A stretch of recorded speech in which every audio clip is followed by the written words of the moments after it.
এই যে অনেকে বলে যে বউদের হাতে নখ থাকবে কেন, তো দেখুন বউদের হাতে কেন নখ থাকবে আমি বলছি, আপনাকে বলে বোঝাচ্ছি। এই যে এতগুলো চিংড়ি মাছ আছে, তার মধ্যে কিছুটা কেটেছি। এবার দেখুন এই চিংড়ি মাছের এই যে পিঠের ময়লাগুলো, এগুলো কীভাবে পরিষ্কার করবে?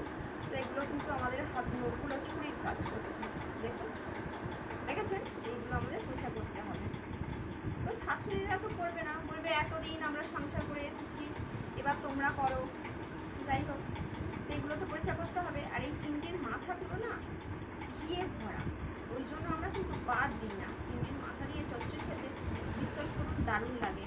হ্যাঁ, অনেকে ক্যামেরার সামনে বলবে এই বাবা ইস কি হাড়হাপাড়ে চিংড়ির মাথা খাচ্ছে, এটুকুও খেতে পারছে না, কি কিপটা। কিপটে নয়, এটাকে কিপটেমি বলে না, ঠিক আছে? ভালো লাগা মাছের তেল যেমন অনেকের ভালো লাগে, আপনারা কি ইলিশ মাছের তেল ফেলে দেন? দেন না তো। ইলিশ মাছের কোনো কিছু কি ফেলেন না, সেই পাত্তাটা টুকুও নিয়ে রান্না করেন।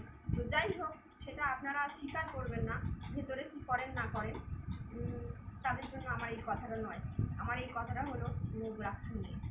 নখ রাখা হয় কিন্তু এই কাজে হেল্প হওয়ার জন্য। কারণ এই চিংড়ি মাছ তো আমি আর বটি দিয়ে কাটতে পারবো না। না, এই যে চিংড়ি মাছের মাথার ময়লা, এই মুখ দিয়ে টেনে বার করা, এটা কেটে বাদ দেয়া।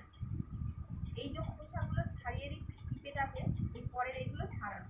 এবার এই হাতে নখ নেই, এই হাত দিয়ে তো করতে পারবো না, নখ নেই তো, মাংস উঠে যাবে। চিংড়ির যদি এক খাপটা মাংস উঠে যায় তাহলে কী করে হবে? এই যে ময়লাটা আমি তো পরিষ্কার করলাম, জানি না আপনারা দেখতে পাচ্ছেন কিনা, তো দেখালাম। যাই হোক, এটুকু বলার। তো চিংড়ি মাছ কাটতে যেমন লোক সাহায্য লাগে, লোক কিন্তু অনেক কাজেই সাহায্য করে। হ্যাঁ, আমি সবার ক্ষেত্রে বলছি না, আমি কিছু কিছু মেয়ে বউদের কথা বলছি, সবার বলছি না। অনেকে স্টাইল মানে অনেক কিছুর জন্য, সেটা ক্যামেরাতে বললাম না। সময় হলে কোনো একদিন অবশ্যই বলবো। ধন্যবাদ সবাইকে। আমাকে এবার চিংড়িগুলো কাটতে দিন। ধন্যবাদ। ক্যামেরা বন্ধ করে।